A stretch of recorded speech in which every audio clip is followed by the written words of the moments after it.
This is generally the view of people. Oh, we don't know much about Assange. Well, you should know, because whether you know it or not, he is fighting for you. For your courage and leadership and tenacity in journalism and publishing. Since 2010, Assange has been held in progressively narrower, darker, colder, and crueler spaces. He has been detained since the 7th of December 2010 in one form or another. And we are now here after years of imprisonment. WikiLeaks is a non-state hostile intelligence service. I think the man is a high-tech terrorist. A high-tech terrorist. A traitor, a treasonous. He has to answer for what he has done.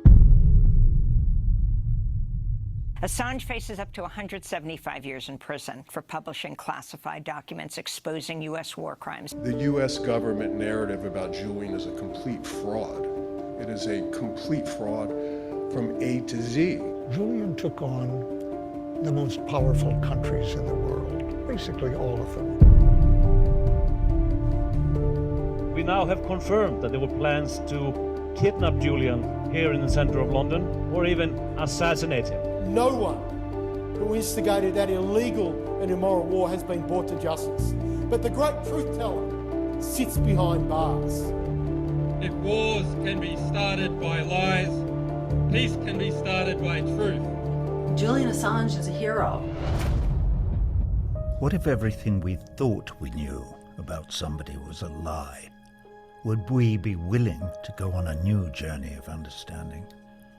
This is a story of deception, lies, bravery, and a man who risked everything to bring the truth to light. Mr. Assange shows all the symptoms that are typical for a person that has been exposed to psychological torture over a prolonged period of time. He looked at me intensely and said, "I hate to say this." He then hesitated, visibly troubled and searching for words. And then he finally said, "Please, save my life." May future generations have the ability to speak without restraint. May our children and their children know truth and have access to information that leads to justice. Wherever Julian goes, free speech goes with him.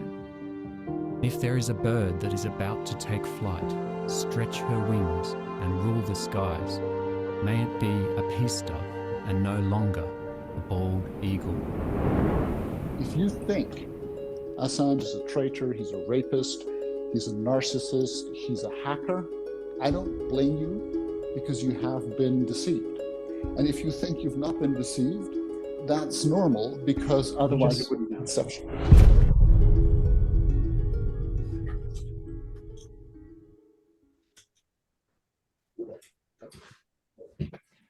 Hi guys, Paul Seils here.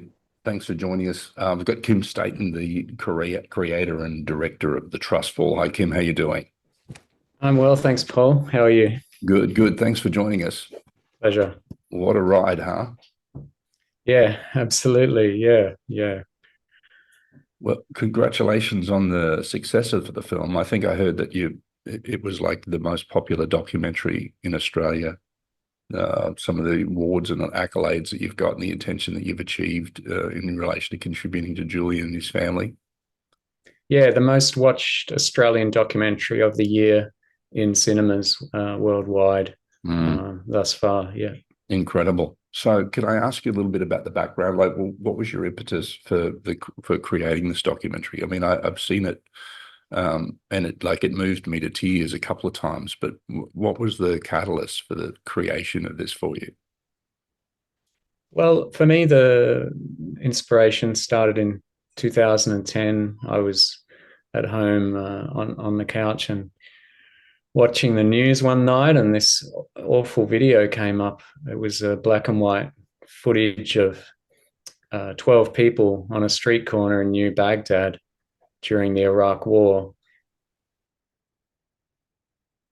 down by a rain of bullets from an US Apache helicopter above. basically they're all shot dead except for one man. He's crawling around on the ground. A van pulls up, a father and two children on their way home from school, and they stop to help, and then the US Apache help. And at the time when I saw this video, and by the way, they killed that gunfire from the helicopter shot, killed the father. The two children only survived because he threw his body over the top of them to protect them. So I didn't really interpret that video at the time. I didn't make the connection between the video and WikiLeaks and Assange, even though I'd heard of Assange and WikiLeaks. But the video stuck in my mind. I later discovered it was called Collateral Murder, and it had created a huge uproar and a lot of reactions around the world. It went viral on the Sunshine Press YouTube channel. Mm-hmm. And so, you know, that was the catalyst for me. I got involved in the documentary space from about 2007, showing other people's documentaries. And my partner, the co-producer of the Natalia, she also was part of that Films for Change enterprise. So we were showing other people's films in cinemas around the world. And then the so-called pandemic interrupted those events, those in-person events, and we had to go into streaming. So we have documentaries, and after that was sort of settled down and running smoothly, I found that I did have the time to make a film, something I'd thought about for a long time. I was by that point quite interested in the Assange topic. I'd watched a bunch of Assange documentaries, and you know, I felt what was missing was a film that really focused on the big why, not so much the turn of events, not so much the what and the when and a chronological sort of sequence of events, but really delving into what they'd done to Julian and why they did that, what we need to do. And the film was originally going to be a zero-budget YouTube documentary that was going to take a few months, and it just grew and grew. It blew up into this cinematic blockbuster type documentary with celebrity voices and well-known faces and animations, and we ended up managing to raise $500,000 to make this cinema-worthy piece. Incredible. And as you mentioned, you've got some celebrities there as well, including Roger Waters and Susan Sarandon, etc. there as well. I'm not sure the other names there that are in the cast, that are in the narration, etc. It's been probably Roger Waters, Susan Sarandon, MIA, a UK rapper,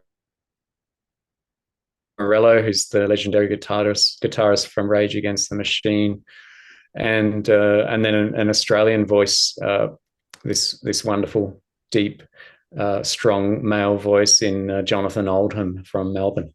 Mm-hmm. Wonderful. And you were in Canberra recently, I think. Were you there for Julian's arrival? Yeah, that's right. It was just really lucky, very serendipitous that we happened to be heading down to Canberra on last Tuesday morning. We live up at Gold Coast, down because a government-owned venue, the National Film and Sound Archive, was putting on the documentary, and I was on the panel with a couple of MPs, post-film discussion. Yes. So we were driving down, and all we had to do was extend the stay by one night, and then we had a chance to welcome Julian home and be there at the airport, and that came about, and so we got to witness that. And yeah, perhaps I should show a few videos from that whole interesting, amazing, exciting occurrence of Julian gaining his. I'll just bring it up. Yeah, there's a bunch of. I think it really starts with this video of Stella, Stella and Kristen. She's this was a statement that they made about. It was about a week prior to this big. and Stella Assange, Julian's wife, and Kristen Hrafnsson, the editor-in-chief of WikiLeaks, were at Belmarsh prison, and they recorded this video, which I think they held on to it for about nearly a week before they basically dropped it on the same day as we saw the actual videos of Julian getting onto the plane. Right. I don't think we've got any sound there, Kim. Oh, you're not hearing it? No, not hearing it. You might just need to enable the sound in the settings, I think. Okay, just a moment.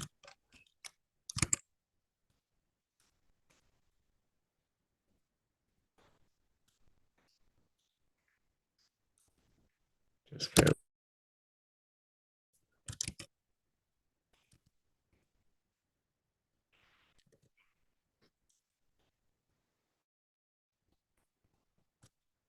But it was very surreal. Just while you're doing that, it was very surreal at the time. I just, I remember sort of seeing it. It seemed to, I know a lot of things were happening behind the scenes, and I'll share about some of my time down in Canberra as well. Yeah, I noticed you were down there. Let's try that again. So okay. I think it's because I had my earbuds in. You're right. This should work now. It's Wednesday, the 19th of June, and it's exactly 12 years today since Julian went into the embassy of Ecuador and him political asylum. Protection from persecution, from torture, from a life imprisonment. And 12 years on, I'm visiting Julian in a high security prison. But this period of our lives, I'm confident now, has come to an end. And I think that by this time next week, Julian will be free. I just came out of Belmarsh prison in what I hope is my last visit to see Julian here in this prison where he spent 5 years, 2 months, and 2 weeks. And if you're seeing this, it means he is out. Things are moving very quickly, and it's very difficult for us to plan or even play out the next few hours and days. But if everything goes well, Julian will be on a plane on the way to freedom. The cost of Julian, of course, has been to be deprived of freedom for all these years. In the battle for journalistic freedom, freedom to publish, foundation of democracy. Throughout the years of Julian's imprisonment and persecution, an incredible movement, a movement of people from all walks of life, from around the world, who support not just Julian and family, but what Julian stands for, truth and justice. We still need your help. What starts now with Julian's freedom is a new chapter. I can say in earnest that without your support, this would have never materialized, this important day of joy, the day of Julian's freedom. So thank you so much. This new chapter in Julian and our lives, we ask for your support as well. In the coming hours, we intend to start an emergency fund for Julian's health and recovery. I ask if you can, please contribute and help us into this new phase of Julian's freedom. Yeah, so that was pretty much simultaneous with this next video, which was what really sent shockwaves around the world of Julian literally getting onto an aeroplane. It was really surreal for so many people. Yes. Let's have a look at the next one.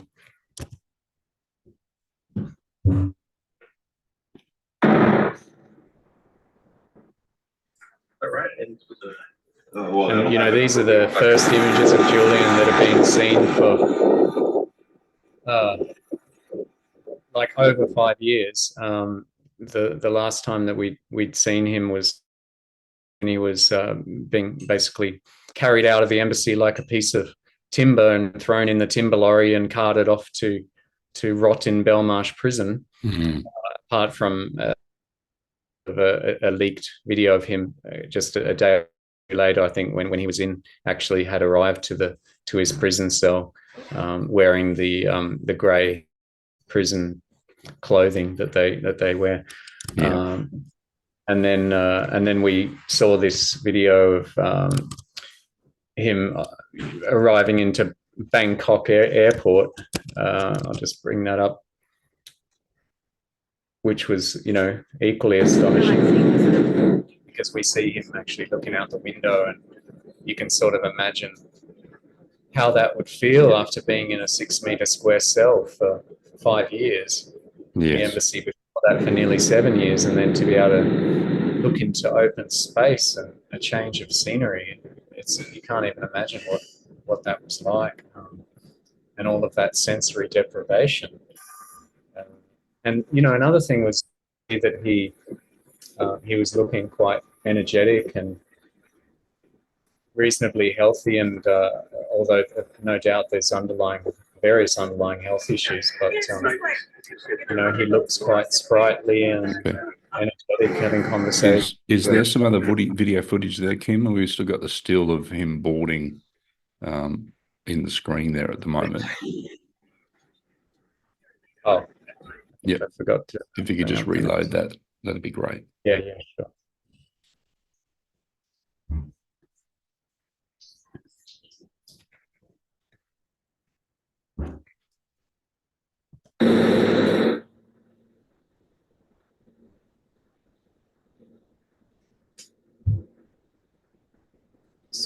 Are you seeing that, Julian, in the plane there? Because it says screen sharing is paused. You might have it on. Yeah, no, it just says Kim Staton started screen sharing, but it's not actually playing there anyway.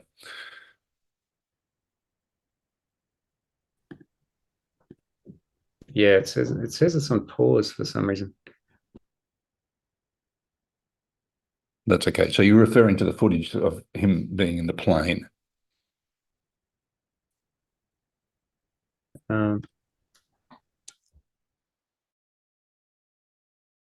be able to get that up. There might be a setting at your end that we can't see the video. You've got full permission, so.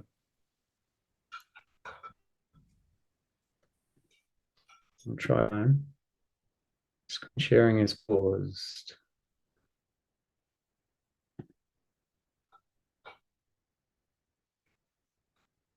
Yeah, something going wrong.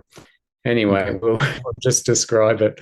Yes. So it was that footage of him looking out the plane on the way to Bangkok. He was on a plane to Saipan in the middle of the Pacific Ocean, which was all very mysterious. Why would he be headed there? And it was sort of later revealed that was part of the agreement, the plea agreement. Yes. His final court hearing would need to be on US soil, but Assange didn't want to go onto the sort of the mainland of US. He didn't feel safe there, I guess, and so this US jurisdiction, the Mariana Islands, that was where the court hearing took place, and then within he was on the next leg of the journey to Canberra. And we were there at the airport to watch him get off the plane. This small plane came down the tarmac, and there was about 50 people there at the airport, most of them photographers, journalists, news crews, just a handful of supporters that managed to find out where he was landing. It was an RAAF hangar on the other side of the airport. And he puts his head out the window of the plane, pumps a fist, and pretty much danced across the tarmac. Big thumbs up to the crowd that were watching, and big hugs with his family, and picks his wife up off her feet, and it's just such an incredible moment, and tears all around. Yeah. And it was very surreal to observe. I know I made a lot of news across the world, and I'll show some of my photos shortly as well from when I'm down in Canberra and that sort of thing, and wanted to run some of the questions past you as well. Just let me ask you though, you, like we mentioned about the why, do you have any, like after the the context and the conversations that you have with people and in the creationary process, are you any clearer on the whys, Kim, in that regard? Yeah, like it didn't take very long at all to understand what this was really about. It was a scapegoating. It was the US was basically with its allies going after a journalist and persecuting him in whatever way he's been known to do for so many years. And, you know, I think John Pilger says it best in a line where he said in other countries, they could do away with someone much more quickly, but here it can't quite happen like that. And what we've seen with the persecution of Assange has been a slow, long form of killing somebody.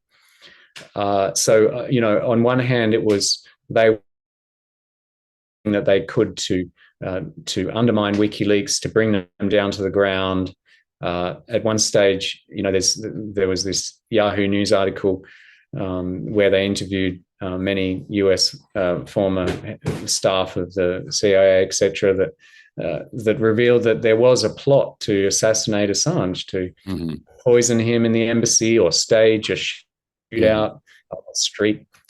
Various sketches that they were doing up with Mike Pompeo, the CIA under Mike Pompeo, under the Trump government.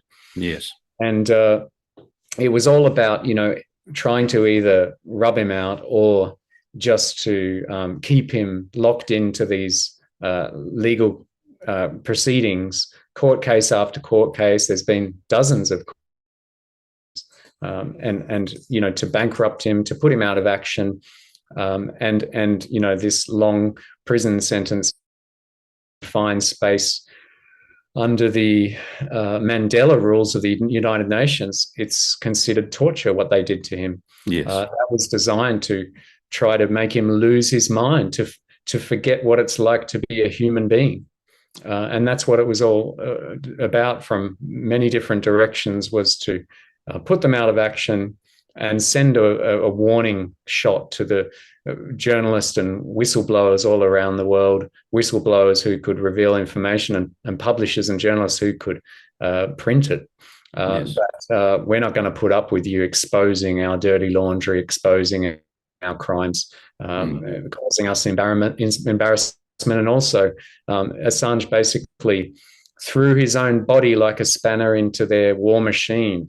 He got in their way. He was such an innovator, and so this creation of WikiLeaks was like their worst nightmare. Such a nuisance to this, you know, this military-industrial complex that wants to run wars for profit.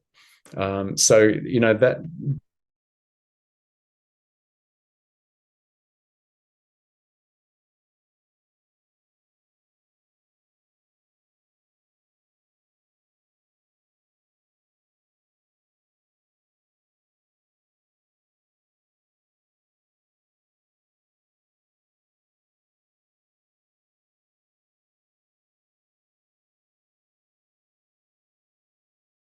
Yeah, they're still there, Kim. You seem to have frozen up anyway.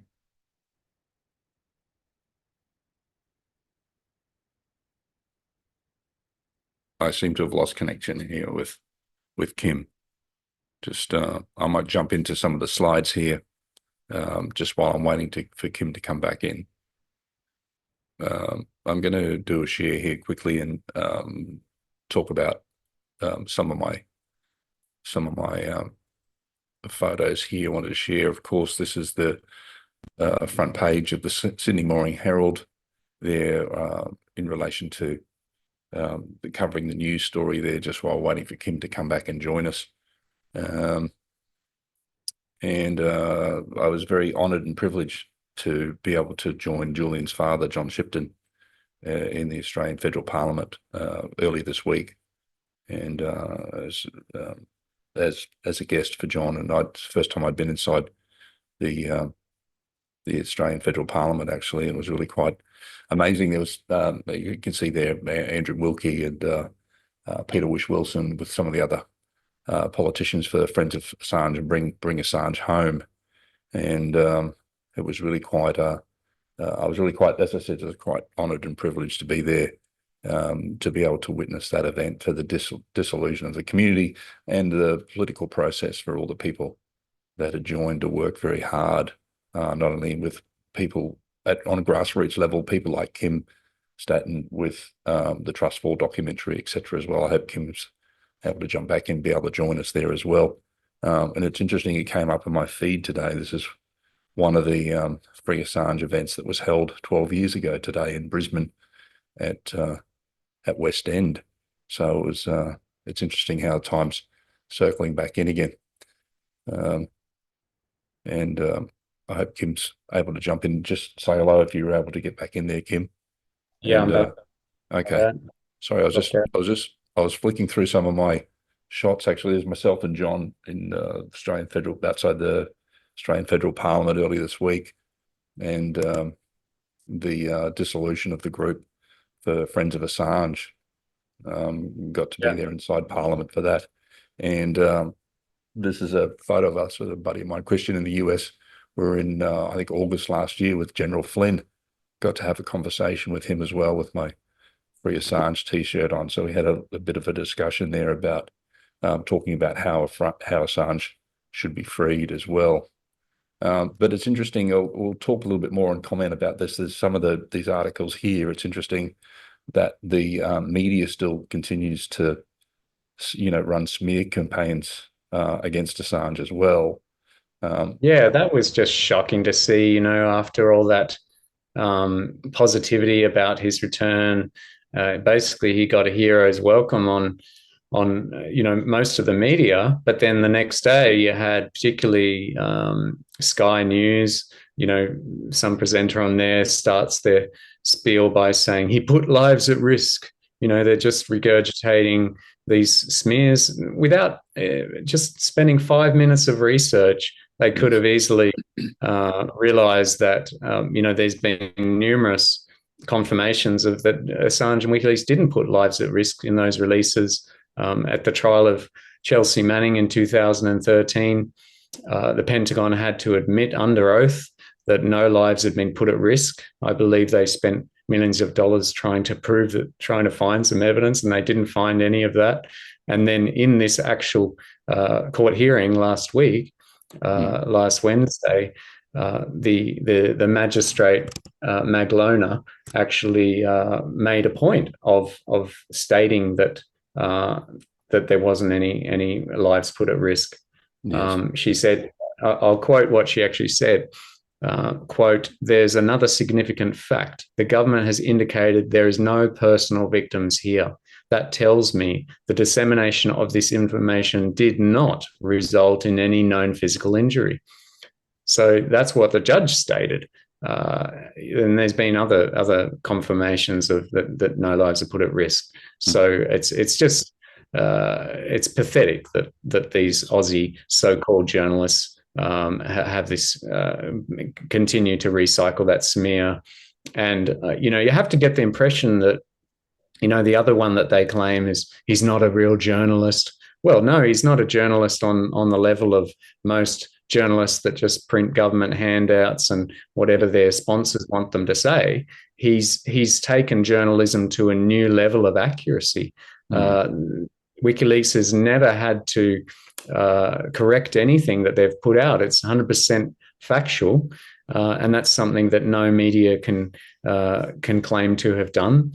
So it's I really hope that these mainstream media outlets that continue recycling these smears can just spend some time and look into the facts.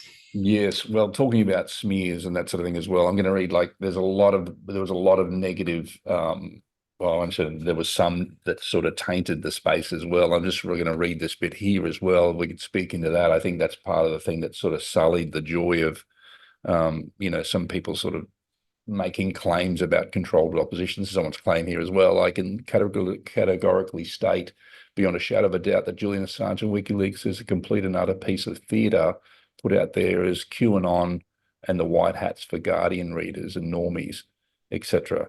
So it's interesting what people are saying in that regard. in relation to smearing. I mean, there's a lot of people sort of, have become so jaded and cynical that they don't trust anything or anyone anymore.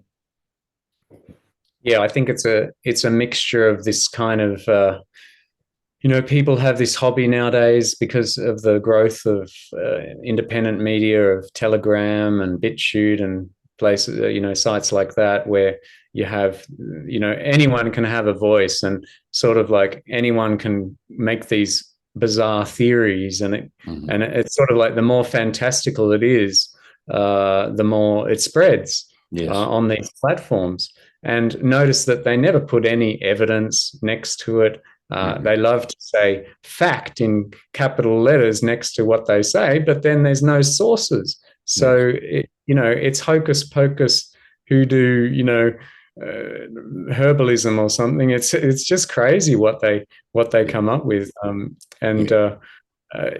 they've got a crystal ball on their table, and they're going to do some kind of seance to try to interpret what they've seen.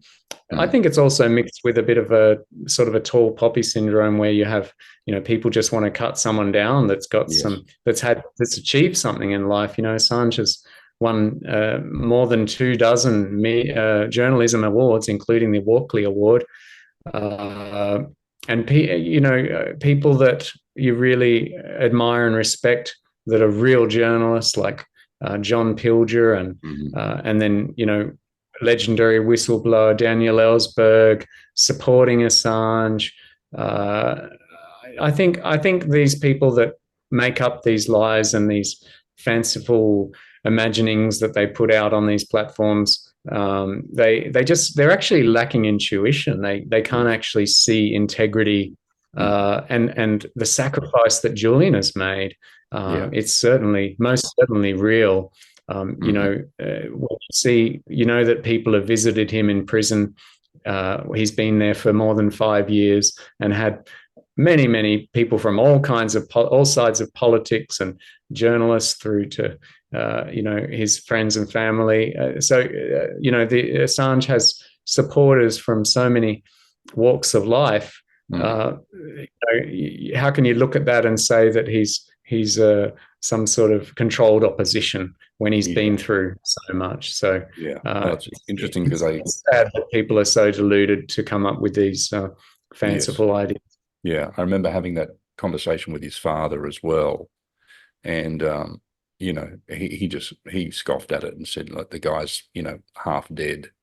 I imagine he'd be adapting emotionally and spiritually and that sort of thing at the moment as well. But people were saying, like, controlled opposition, it's a loose throwaway term, like conspiracy theorist. I was like, well, opposition to what?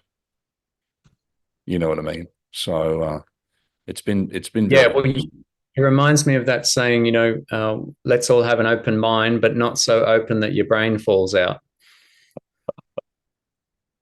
Yeah, it's been incredible. It's a brilliant surprise. I was brought to tears when I saw him, with Stella, and also hugging his father as well. But I haven't been able to verify this quote either, Kim. But it's interesting about like what's happened. And there's a couple of other slides here that I'll share as well. And this is allegedly one of his quotes. The reason the FBI wouldn't let Epstein client list come out in court is because if they did, their blackmail would no longer be useful, and the CIA would lose control over all the powerful people they spent decades setting up. So I've never heard that quote.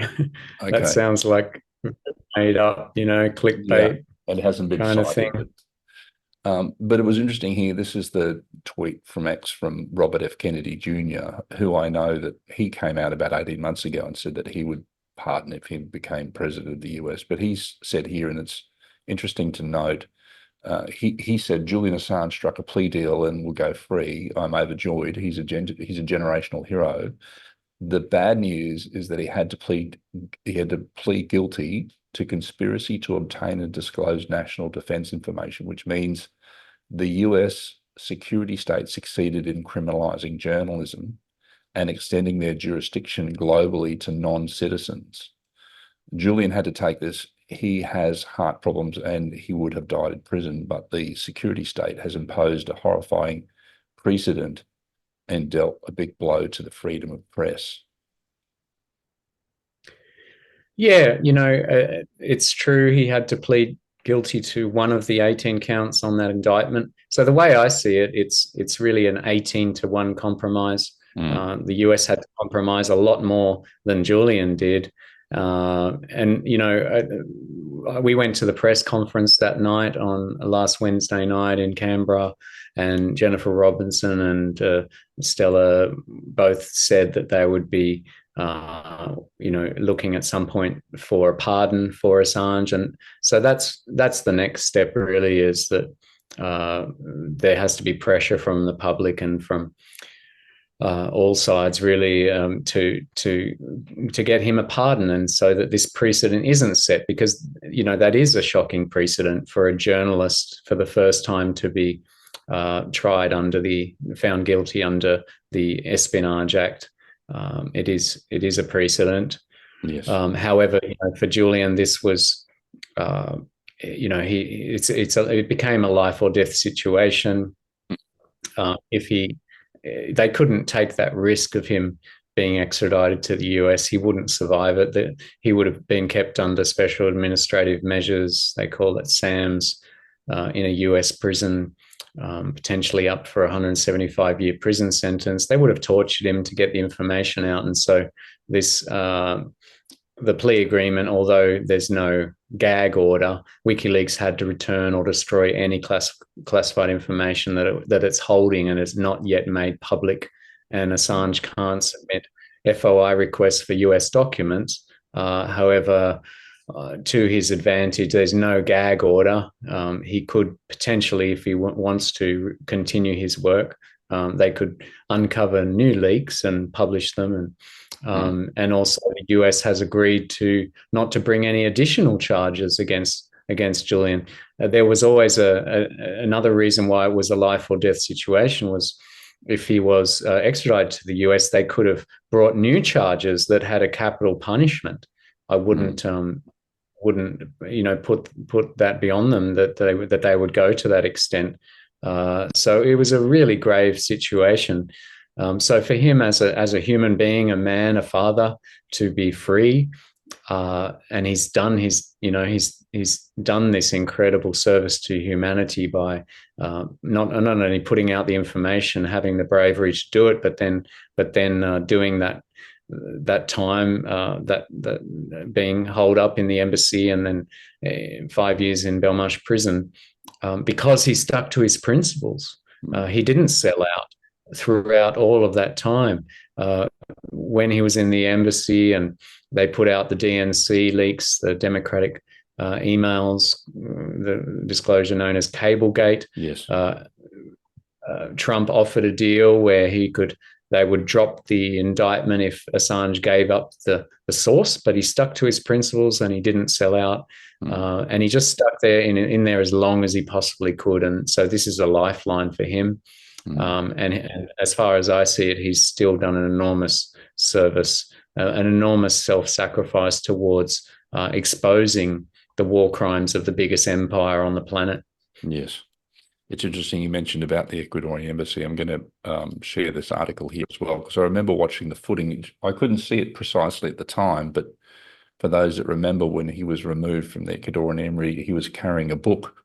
He was carrying a book at the time, so you can see the photo of it there. And I was curious to sort of look it up. I found one article across the whole internet, and why was Julian Assange clutching a book by Gore Vidal as he was dragged from the Ecuadorian embassy? The WikiLeaks founder emerged with a history of the national security state, in which Vidal asserts the people have no voice because they have no information.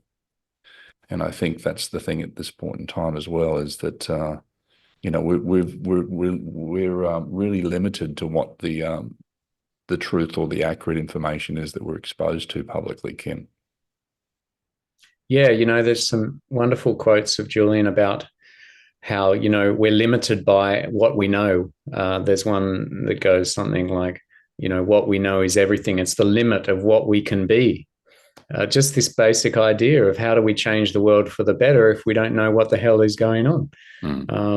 And yeah, Julian loves books. He took that book out with him as a symbolic thing. It was sort of like almost like a recommendation. Everyone read this Gore Vidal book. It's good stuff.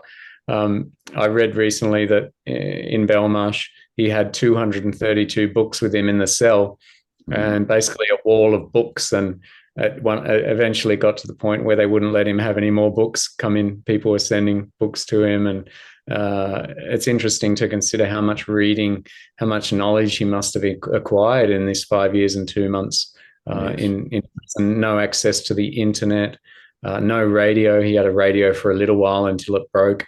They wouldn't give him another one. It's all part of that separation, that isolation from the outside world. And so he's read so many interesting books and the Bible as well. And, sleeping on a yoga mat next to his wall of books. Yes. Can I ask you, Kim, as well about your choice of photo that you use for the trust fall, for the movie poster, etc. as well? Is that taken from like an original photo of Julian? No. So the trust fall was a poem that I wrote midway through the project. I started writing every morning. I was having the aim to provide a sort of an inspiring, positive ending to the film, because I knew it was going to be a sad watch and people will be left at the end of the film, a lot of them in a pool of their own tears. I didn't want to leave them that way. So I set about to write something motivational.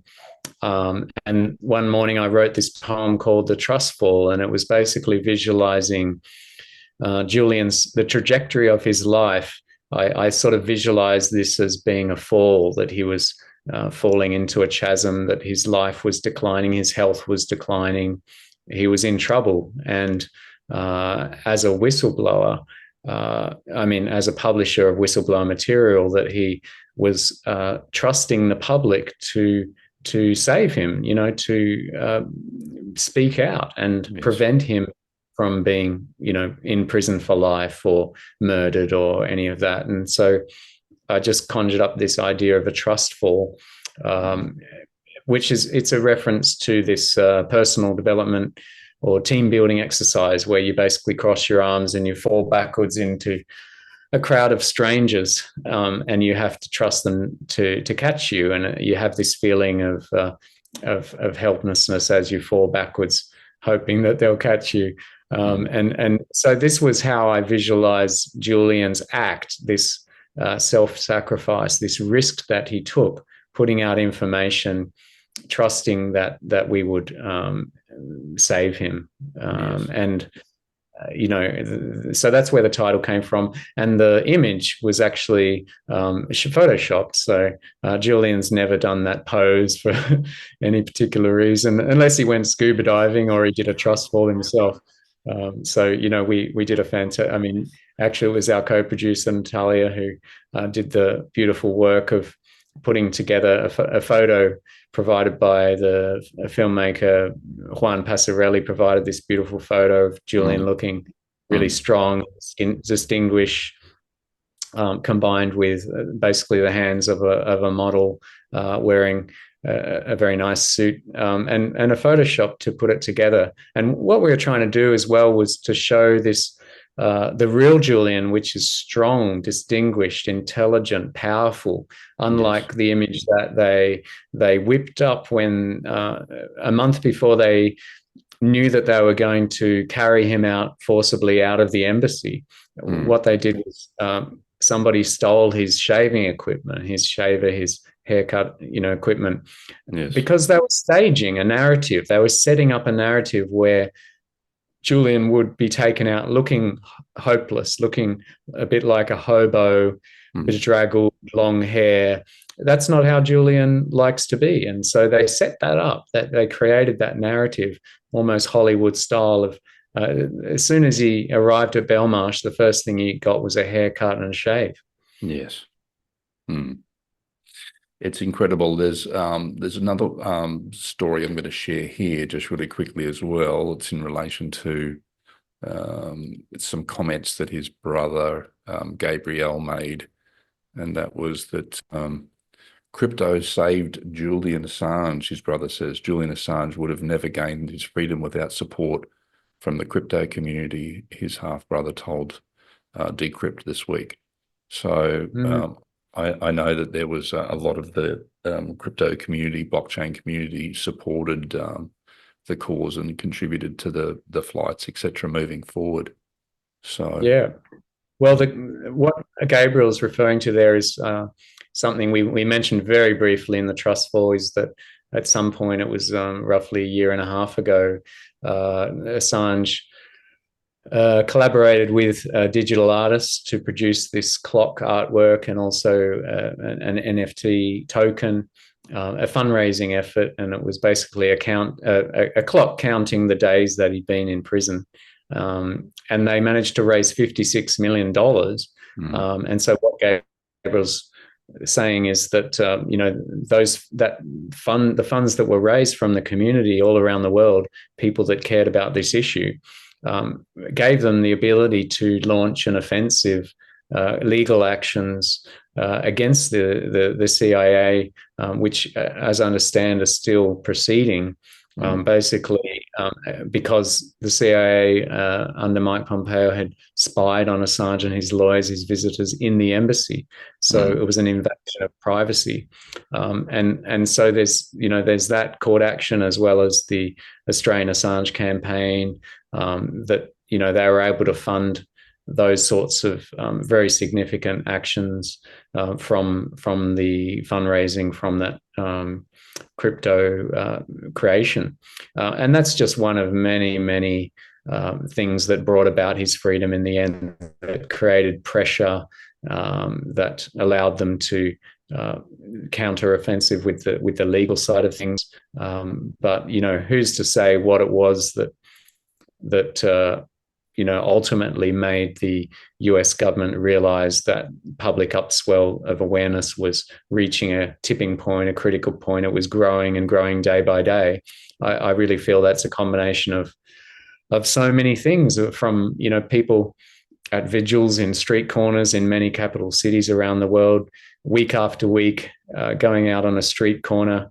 Flinders Street Station, Melbourne, for example, every Friday night in the middle of winter, handing out flyers, talking to people, through to books and films and artists. And, there's a website, Artists for Assange, which shows this array of artwork, musicians writing songs. It's just this extraordinary, incredible worldwide campaign that's grown and grown to create public pressure and grow the public awareness to the point where Albanese couldn't ignore it.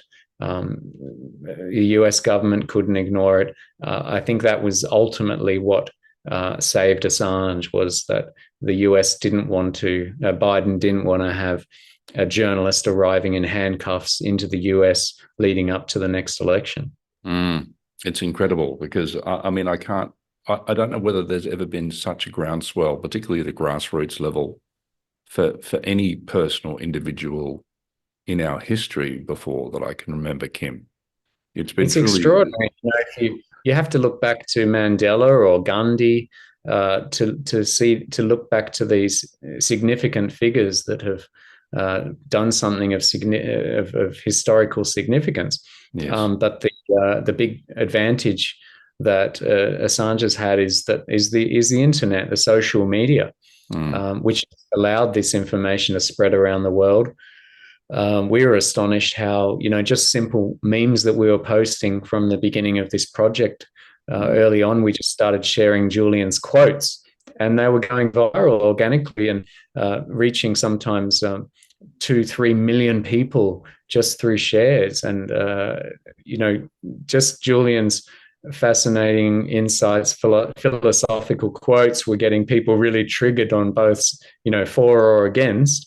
And then you would see all these massive debates happening underneath, and people saying, why would you be sharing, Julian's, in a sort of an inspirational quote of the day style, why would you be sharing the thoughts of this traitor, this hacker, this criminal? It got people so crazy.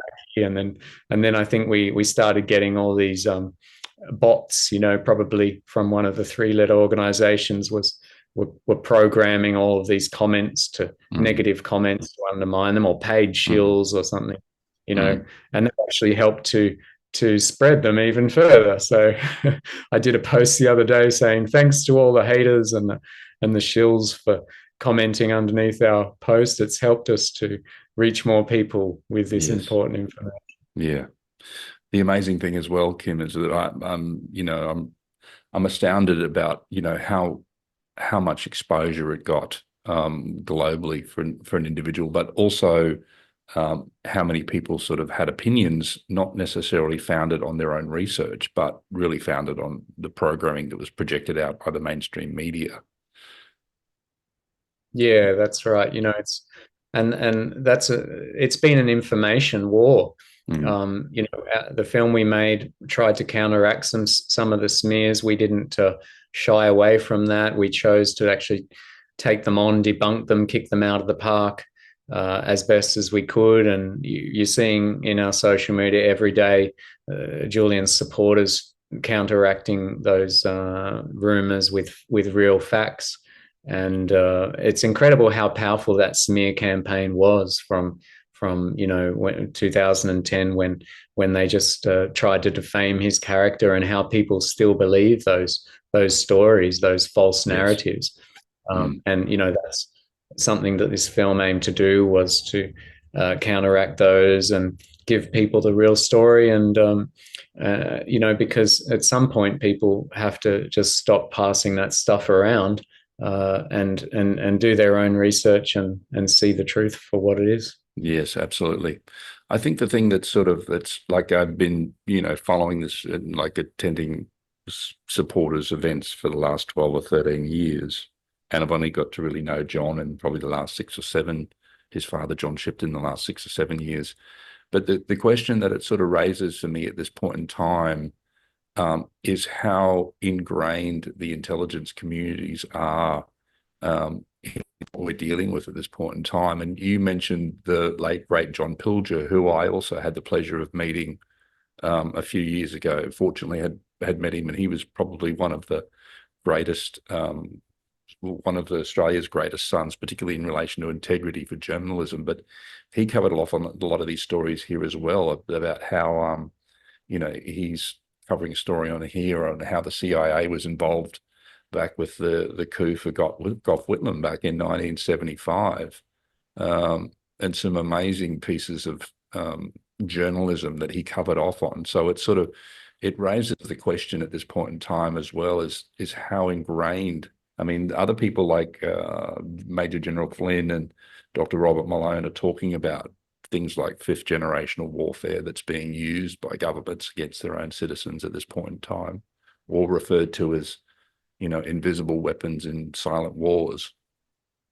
But it sort of raises the question about how infused is the intelligence agency, and the irony of that was sort of, streaming on a Facebook platform, which is, used for data mining and that sort of thing as well. But it sort of raises the question about overreach and surveillance and, how ingrained the intelligence agencies are, and particularly the Five Eyes countries, Australia, New Zealand, Canada, UK, and the US.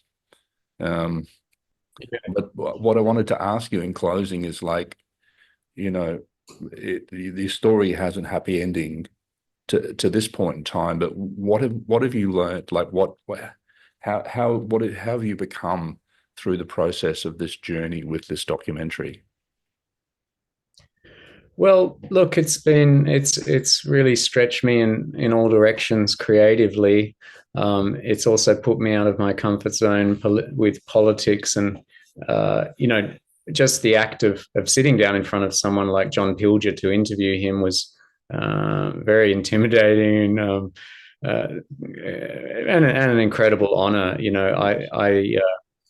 I came in touch with Pilger's work through the film Utopia, which was a very honest look at the state of the Yolngu people in Arnhem Land. Yes. And it was critical of the Australian government allowing Aboriginal people to be living in destitute situations, alcoholism and poverty and disease. And the ruining of the loss of their original culture. So to sit down and interview people like him and Daniel Ellsberg, Tariq Ali, and interview Stella Assange, who's such a strong spokesperson for free speech. Yes. That was I had to do my homework really big time. So there's that side of it where, and creatively, with us putting together these animations, writing the narration, and and just putting together something that turned out to be quite powerful and moved people to tears, motivated them to take action. Like we've had stories sent to us nearly every day of, I watched your film and then I did this as a result. So that experience of making an impact film that definitely made an impact and certainly would have made some small contribution to the campaign. That's been a wonderful experience. And also making a choice, a willful choice to get out there politically and take a stance. Our co-producer Natalia and I, we've had discussions on the risks involved with putting out the film. I've just felt like you are putting yourself out there, because if you go back even 5-6 years ago, I'm basically self-censoring myself, as most people do. We're basically convinced by what we see around us. Assange, just one example. Just people being deplatformed off social media, or even just receiving a 7-day ban. All of this censorship is a way of controlling our speech, from preventing the truth from getting out, and preventing dissenting voices from having any traction. And so, with this film, I was inspired by Julian's efforts, and I just thought anything I do is never going to match that as far as the risk involved. And I'm just going to put it out there, have a stance, do media interviews, and just be honest. And I'm in a position, Films for Change, the enterprise, which I'm founder and director, is an independent media source. We can put out anything we like. We're so subscriber supported. The Trust Fall was a result of donor and investor supporters. So it was a democratic process, an independent media source. So, I'm glad that we were able to do that. There's been no repercussions upon us from that. And so, it's really a win for independent media for a documentary like this to go out through, Australian Classifications Board, get an M rating, get shown in cinemas in Australia, New Zealand, UK, US, not to be banned, even though it contains shocking footage of war crimes. It's been allowed to get out there into the world and be part of that campaign for awareness on these crimes that have occurred. Yes. So I know a lot of people have seen it already, but I think you've got some, where can people watch the documentary? And I think you've got some viewings coming up in Mullum or something shortly this month as well. It's still showing in a few locations around Australia. And, this is more than 6 months into the run. So I'm really pleased that it's going. After Julian was freed, we've had a few cinemas rebook the film to show it again, which is fantastic. So if you look on our website, thetrustfall.org, you can find your nearest screening. The theatrical run's really winding down in New Zealand and UK. There's only a couple of locations still there, but Australia has a bunch of locations, Sydney, Canberra, Geelong, Hota up on the Service Paradise, New Farm, Brisbane, all have sessions coming up. And then the US release is 17th of July in the United States. We're considering about releasing it in cinemas in Europe quite soon. We're still weighing up whether we'll continue the theatrical side or whether we'll jump over to digital at this point. So if people connect with our network through our socials or our mailing list through our website, they can find out about where to see the film as things develop. That's great. Well, thank you to yourself, Kim, for producing this time capsule of history to be documented. Your contributions, and also all the contributions for all the people right across the world. What I'm going to do is just close out with a speech of John's speech for Julian's birthday that was held in Melbourne this week. And then we'll just have a few questions with any of the people in our community, etc. as well. So I'll just cut to that for a second if I can. Sure.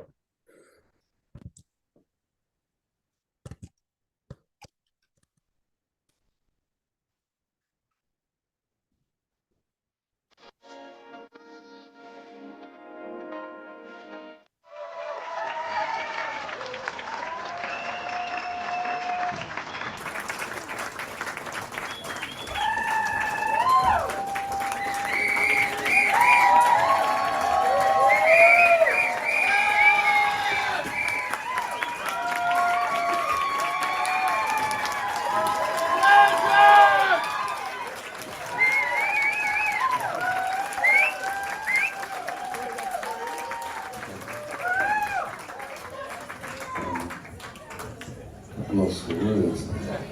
I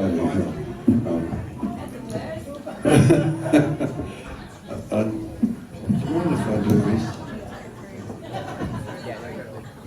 Bit like a security body.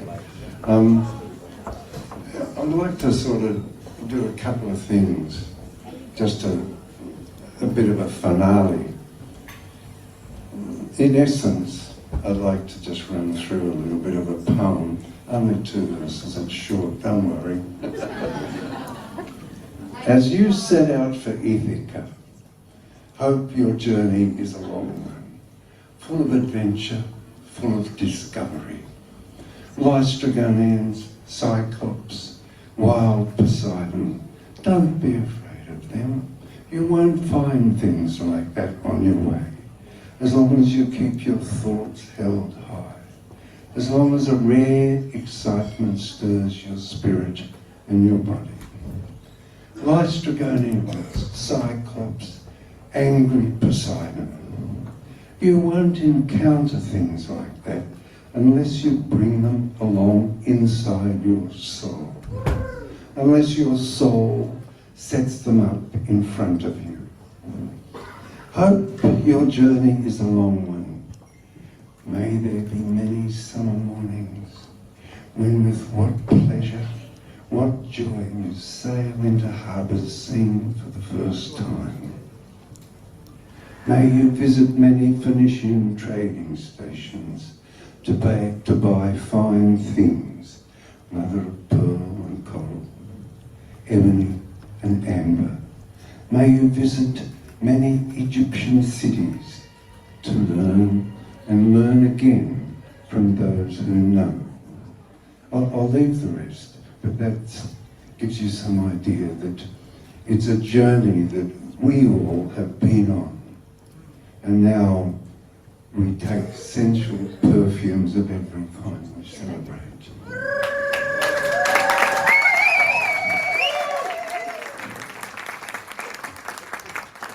Next, what it is. Now, all of us, except for a few brothers that I see here, all of us are from somewhere else. We all come here. We all come from somewhere else and gathered together under the name of an Australia, or Australians. What characterises an Australian? A few things. We are all ascend from the dirt. We are men and women of the dirt. We don't have aristocrats, although we have people who ponce around the places where they are. That's forgivable, it's just the play of life.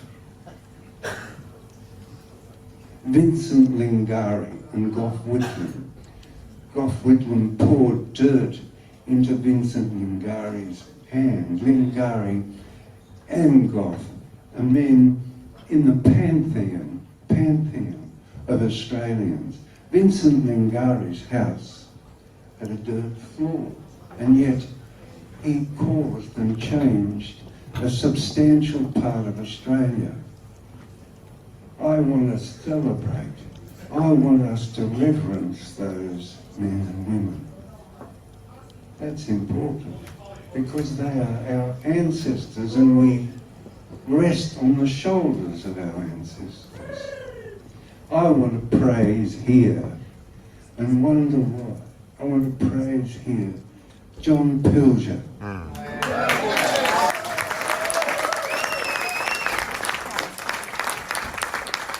Undoubtedly, John was the greatest documentary maker of his generation, without a doubt. No competition, heads and shoulders up there. Not mentioned in our parliament, no state funeral. But what's wrong with these people that a slight offence of criticism and they become vindictive and turn their backs? I mean, if we were like that at home and somebody said to me, you know, well, John, you're a bit deficient in this, dear, and you ought to look more closely at what you do before you do it. I walk out the door and shut it, never come back. It's ridiculous. John Pilger. Wilfred Burchett. Another great Australian never mentioned. He was the first journo, or reporter better said, first reporter to report on Hiroshima and Nagasaki and the catastrophe of that bomb drop. He also reported on the attempt by the Americans to, it was UN actually, but principally the United States, to destroy North Korea. The Curtis LeMay, in charge of the Air Force at the time, said to the other generals, look, I've bombed everything twice. There's not a stone upon a stone left in North Korea. We only know that through Wilfred. What it is to be an Oz. We must reverence these people, otherwise we are cast adrift without ancestors, without a substantial body of culture to rest our hearts on. Important. Julian Assange, another one whose freedom tonight we celebrate here.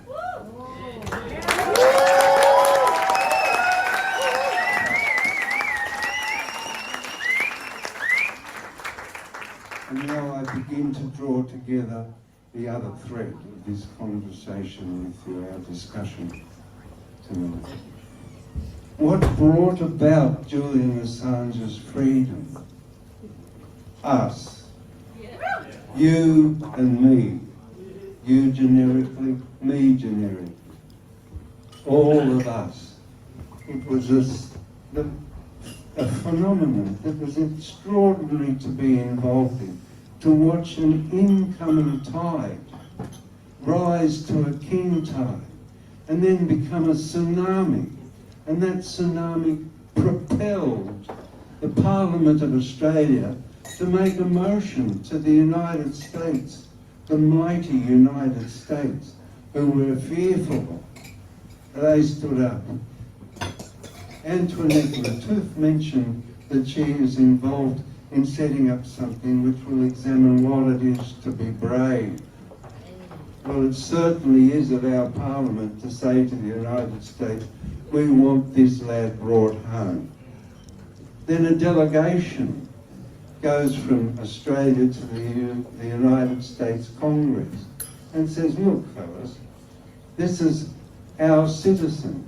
It needs organising. Get to work.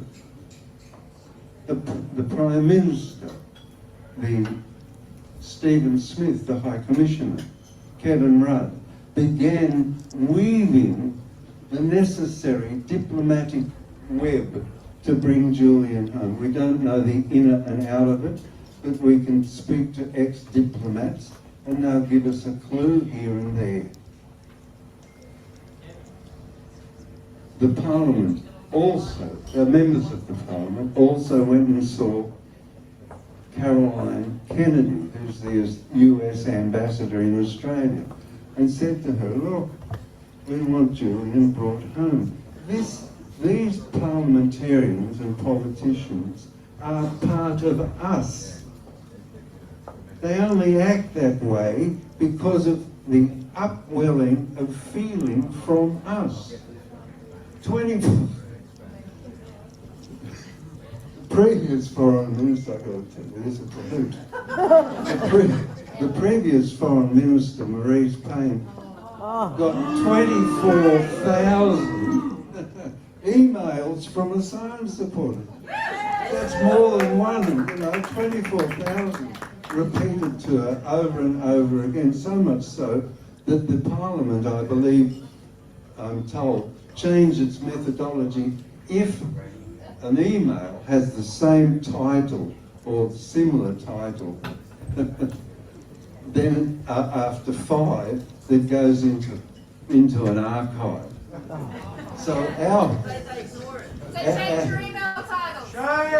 So our computer wallet invented a method to have 35,000 different titles.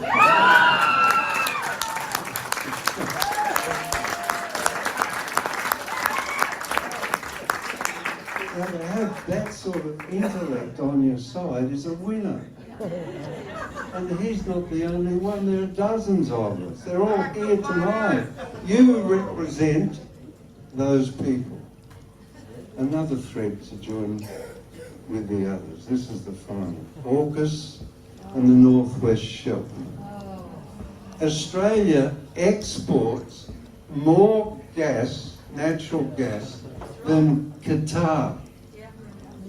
Qatar gets $29 billion for that gas each year. Australia gets 800 million.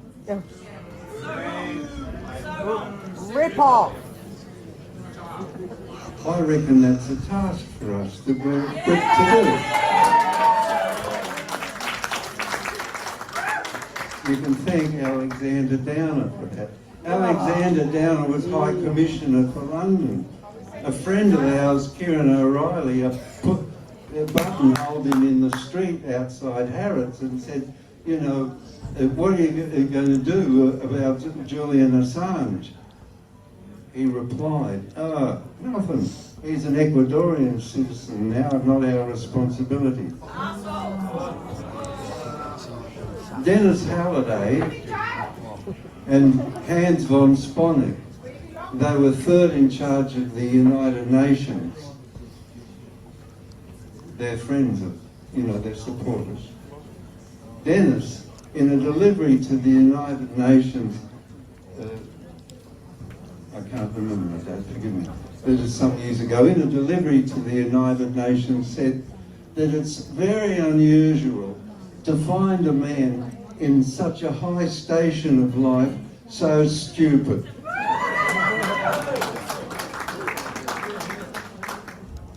The last thing, and these are Australian things, and they're responsibilities that fall upon our shoulders.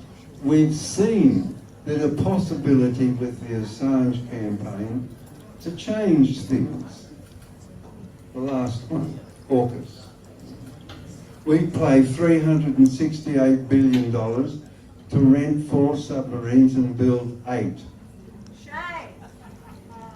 The Russians, the Yazim class is equal to the Virginia class, only slightly better. It has better acoustics. They built 8 for $9 billion. Contemplate that for a minute. We've already lost. It's not possible to expend that sort of money to defend yourself when our given competition, I don't know why we're in competition with Russia, but they say we are. I mean, I actually like Russia, but this hat to sort of symbolise the protest against, them choosing our enemies for us. The same as James made a comment about China. I don't know what to fight China for. Weird. Anyway, submarines are a platform for weapons. The Russians have hypersonic missiles on their submarines. We have cruise missiles. They're obsolete. So we've a double indemnity. We've lost in both directions. It's now become a responsibility of Australians to assist the Prime Minister to get this albatross off our necks. We assist the Prime Minister. We do not resist or curse. We assist these parliamentarians. And the Clausewitz dictum. It is fair to judge an event by its results, for it's the soundest criteria. That applies to the Assange campaign. I'll repeat again. It's fair to judge an event by its results, for it is the soundest criteria. Yes. Congratulations.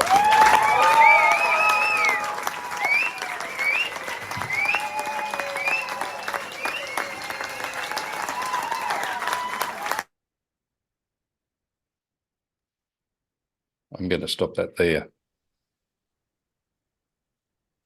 I'm just going to stop that there. So any other further words, Kim, in relation to John's speech, or any other closing comments at all?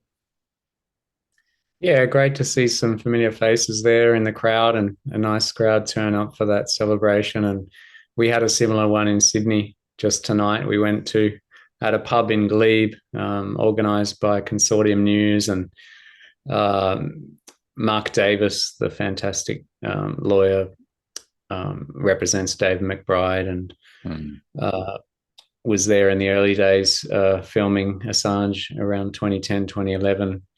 He was there, and I read a few poems and did a little speech, and it was also wonderful to have activists, some of the street activists, which I really think are so integral to this successful campaign, the people that were just out there on the street talking to people, and with so much passion and persistence, and so, yeah, we had a similar event tonight, well attended and a great vibe. Really great to hear from all those grassroots activists that were involved in this successful campaign. Yep. Okay, great. Well, thanks again for your time, Kim. Thanks for your contribution to the Assange cause, and for, like I said, for your contribution for the documentary itself. It's much appreciated. It's a pleasure. Okay. Thank you. Thanks for listening. Thanks, Cheers. Paul. Cheers. Yeah. Bye.